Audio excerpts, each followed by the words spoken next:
How can we truly grasp, let alone appreciate, the implications of climate change in an environment of unrestricted profit incentives? This next book illustrates the impact and costs in numerous ways. Welcome to Audiobook Reviews in 5. This is Yana, also known as Jana.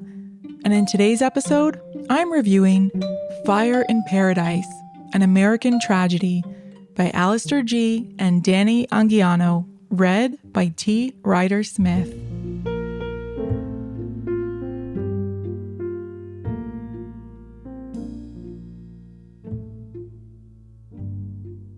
The November 2018 fire that leveled the towns of Paradise and Concow was the deadliest and most destructive wildfire in California's history, and the most expensive natural disaster in the world that year. Named the Camp Fire after its place of origin on Camp Creek Road, the fire was ignited by a faulty electric transmission line and claimed 85 lives and displaced more than 50,000 people, leading to a refugee crisis that continues to unfold today. Fire in Paradise was published in May of 2020, so I'm especially impressed by the insight and detail that the authors included without the benefit of hindsight. It's worth noting that Alastair Gee and Dani Anguiano are California-based journalists who have reported on Paradise since the day the fire began.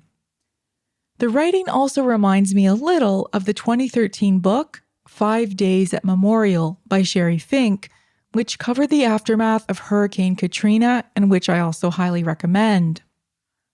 Gee and Anguiano begin their book with much-needed context about the geography of California and its biodiversity, which historically has always depended on fires up until governments implemented some of the most comprehensive and stringent fire management and protection systems beginning in the 20th century.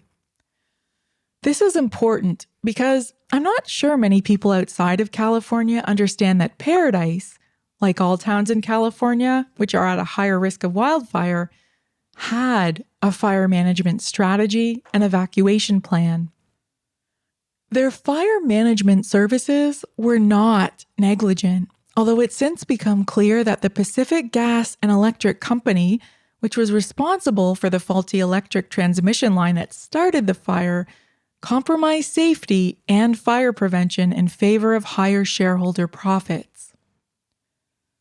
What I can't forget about this story are the details of ordinary human lives that changed course forever in a matter of hours. The personal struggles and details the authors choose to highlight made these people incredibly relatable to me, and I had tears in my eyes at several points while listening. For example, the courage of Alan Pierce, an ICU nurse manager at Feather River Hospital, who helped evacuate people on a makeshift helipad after his truck started to melt. Or the quick thinking of Sergeant Rob Nichols of Paradise Police, who helped more than 150 people shelter in place near the blocked road out of town. Both of them lost their homes in the fire. You might wonder if the impact of this story would be enhanced with visuals. There's actually a documentary of the same name on Netflix, which I thought was well done. That said, though, this audiobook explores much more than the immediate events of the fire. The authors also share important historic context, which I mentioned, but also the economic and political impacts. Just 1 month after this book was published, the CEO of Pacific Gas and Electric entered guilty pleas on behalf of the company for 84 felony counts of involuntary manslaughter stemming from the fire, which was blamed on the company's crumbling electrical grid. The word unprecedented, well, it's starting to feel a bit worn out in 2020. But that's exactly what this fire was. And unfortunately, it represents the future of fire behavior. T. Ryder Smith's narrative performance made this audiobook impossible to put down. It's truly riveting.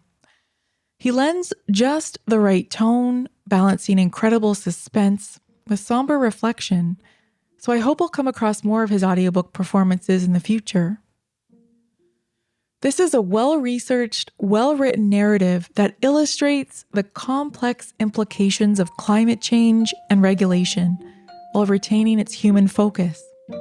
It was a harrowing listen at times, especially since I have family that live in this region, and I worry about them. However, as extreme weather events become more frequent, it's important that we all consider how we might respond in a crisis, as well as seriously rethinking how our communities and governments should prepare and respond.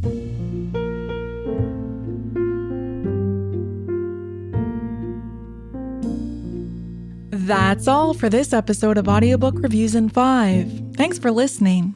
If you have not yet done so, please subscribe to Audiobook Reviews in 5 on Anchor, Apple Music, Spotify, and many others.